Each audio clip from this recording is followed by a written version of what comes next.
Today we're going to talk about the premium Tier 8 US light cruiser Vallejo. And well, to begin with, I think this ship is both really good and really fun to play. Unfortunately, the way that you obtain this ship is not quite as fun. Right now, for the July 2024 update to World of Warships Legends, there are random bundles in the store. Of this bundle chain, there are 100 bundles in total. Each one costs 750 doubloons, and there is a 1 out of 100 chance that you will get the Vallejo in any particular bundle. That means you could get lucky. You could buy a couple of these bundles and get the Vallejo early on, as some people have told me they have, and I'm sure in the comments section of this video, people will say that, but also, you could end up having to buy all 100 bundles to get the Vallejo, and if you do, that's 75,000 doubloons. By my calculations, that is about 250 US dollars. There's a package in the platform store for either Xbox or PlayStation where you can buy 47,000 doubloons at $149, and then another package of 30k doubloons at $99. That would leave you 2,000 doubloons left over for the 75,000 that you need to buy all 100 random bundles. And of course, the random bundles give you the Independium currency, which you can use to buy the Louisiana. And I'm sure if you bought all 100 of these random bundles, you would have enough Independium to buy the Louisiana.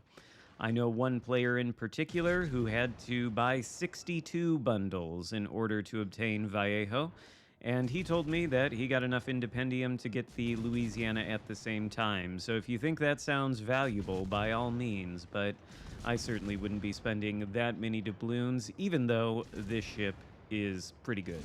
Speaking of that, you can see here we're shooting at a Schlieffen with our main battery guns, and this is really the highlight of the Vallejo. If you remember, the ship was available for rent some time ago, I think last year, and at the time when it was rentable, I struggled to find a reason why you might want to rent and play it, because it just seemed like a Wooster, basically, except worse. It had no utility because it had no sonar and no radar. I think all it had was the DFAA consumable, which it still does have. And luckily, that DFAA consumable is pretty good. This thing does shoot down planes fairly well as a light AA cruiser, I suppose, but that's not really the highlight. In terms of consumables, the Vallejo also has a heal, a special kind of heal, in fact, a super heal, that restores up to 40% citadel damage, and as far as the HP it restores per second, that's 879 HP for a duration of 20 seconds. So that's like 17,000 HP a pop in potential restoration there. Basically the equivalent of a heal on the legendary tier Minotaur, except it restores a little bit more HP than even that. And then, for these guns, these sap-slinging guns, it's got a main battery reload booster, 2 charges base, 3 if you use fully packed. As for the stats on the ship, we've got some pretty good things here. To begin with, on the survivability, it has 44,000 hit points, which I'd say is respectable for a light cruiser at the tier. But the armor is somewhat unique in the sense that the bow, stern, and upper belt plating are 25 millimeters, but the deck plating is thicker at 38 millimeters, which means there's some resistance there to HE penetrations, and also at longer ranges with plunging fire from battleships at Tier 8, Tier 7 Legendary tier. Some of those shells are going to bounce off the deck armor, so the thing is perhaps a little bit tankier than you might otherwise expect. As for the guns, which are the real highlight here, I think you saw them in action earlier against the Schlieffen. We did about 40,000 damage to his superstructure. And the reason I wanted to show you this game is because this is a good example where we can see the guns in action against all 3 classes of surface ships. You see in this cap circle in front of me that's turning red, there is a cruiser somewhere behind the island. The cruiser is a Colbert, who is generally going to give us, or generously rather, going to give us some broadside. We'll see that here in a second. So you can see the efficacy of the armor piercing on these guns with the main battery reload booster in action. And this is not the highest damage that I've gotten in the Vallejo either. I just think it shows off well how the sap works against all three classes of the surface ships. Anyway, my commander build is Azurlane Montpelier, although I'd probably be running Norman Scott if I didn't have her. The inspirations are Mikawa and Azurlane Zara for a little bit of extra damage on the Sap Alpha. However, I recognize not everybody has Azurlane Zara. It is kind of a marginal buff to the Sap damage output, and I think this ship functions perfectly fine without that inspiration, although I would recommend Mikawa for the concealment. Anyway, we've got 10 152mm guns here. With this build, they have a range of 17 kilometers. They reload in 5.4 seconds with a snappy 8.5 second 180-degree turn time. The maximum AP shell damage is 3,200. Maximum sap damage is 3,500, although it's 3,600 with Azurlane Zara as one of the inspirations. So very good damage on the sap compared to the other sap-slinging light American cruiser, the San Diego. But of course, the San Diego has 127mm guns, so the damage output on that one does not feel as good, and the Alpha Strike is lower on the sap. The penetration also on the San Diego is much lower than the Vallejo's. Speaking of penetration, the AP has no problem penetrating the citadel of a broadside Colbert. I don't even think we needed the reload booster there, but there is our first kill of the match. Anyway, the Vallejo Sap, as far as I know, pens 42mm of armor, which means against battleships, especially like the Americans, the British, and the French, you can pen them pretty much everywhere on their armor scheme, and this will do disgusting damage to them. We'll see that at the end of this battle against a USS Montana, as one example. Against things like the German battleships, the Russians, the Italians, they have a little bit more armor plating, so the damage on the sap is not going to be quite as consistent. You'll probably have to aim superstructure, but there will be certain ships of those nations where the armor is thin enough that you can actually pen it on the deck and the upper belt armor and things like that. And it does excellent damage. You do want to switch to AP, of course, especially if you find that the sap is not getting good results on the broadside of ships with thicker armor. Your AP is potentially going to have more penetration than the sap, so you might switch to that to see if the damage numbers improve. And certainly if you are aiming at the broadside of another light cruiser, then AP is the way to go so that you can actually get citadels. With the sap having only 42mm of penetration, it's not going to be penetrating the belt armor of any cruiser at this tier in order to get you citadels. The AA stats, like we've touched on, are likewise decent. In fact, the mid-range AA looks pretty fantastic. It's got a 5.4 kilometer range, and the average DPS is 307. Those seem like pretty good numbers to me, and the DFAA consumable does seem to be pretty helpful too. The maneuverability is perhaps a little bit of a low light. It's got a 32.5 knot top speed, which is fairly pedestrian, even maybe a little bit slow for cruiser standards. But the turning circle is 740 meters, and the rudder shift time is 8.4 seconds.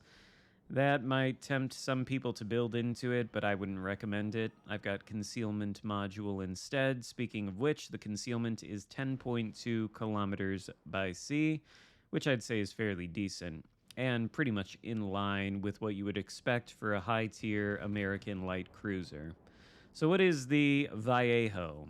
Well, it's basically like what would happen if you took the San Diego and instead of designing it as an oversized destroyer with a citadel, You instead designed it as an actual cruiser. That's what you would get if you. That's what the Vallejo is, essentially. And I think it is fantastic. The sap does excellent damage. We can see a little bit of it here against this Montana, although that's not what I was referring to earlier. The sap does excellent damage, though, against all classes of ships, especially destroyers. And as you can see, there is one destroyer left alive on the enemy team. If I remember correctly, it's a Shimakaze, and we'll be meeting him soon. The armor is, of course, light, but you can see this is not the full potential of the repair party that we're deploying right now. You can certainly heal more HP than this, but that gives the cruiser a little bit more tankiness along with the deck armor. And basically, it's just a straight-up damage dealer. That's the sort of function it performs. You can have some light cruisers that are utilitarian in the sense that they have sonar or radar. We don't have any of that here, which is a little bit of a downside if you are going to be fighting against enemy destroyers. You will not have any advanced warning of their torpedoes, but if they foolishly shoot at you with their main battery guns for absolutely no reason, well, then they're going to regret it. Just ask that Shimakaze there. What was that? One salvo for 5,000? And of course, the second salvo we shoot there only lands one shell, which is not enough to take out the Shima, but he's probably got less than 1,000 HP left, so he's not long for this world. Anyway, no sonar or radar means you don't have any utility for detecting destroyers, but if they are detected, you are incredibly efficient at killing them, especially with the main battery reload booster. And then against other cruisers and battleships, well, the sap is pretty good at eating away their HP too. So I think the idea is just finding positions on the map with this cruiser where you can access not necessarily the broadsides of enemy cruisers and battleships. SAP has very good penetration angles, so you don't necessarily need the broadsides, but a place in the map where the enemy team is pushing in, and then you punish them for it with your SAP using AP against the broadsides of light cruisers. I think a very straightforward playstyle, not too difficult to wrap your head around, and very fun. The sap is, as you saw against that Shimakaze, quite effective. And this game is winding down. We've only got the enemy Vallejo left, and then one solitary Montana. And it'll be against that Montana where I think the damage output of these guns, the full potential of them, let's say, is really going to become evident.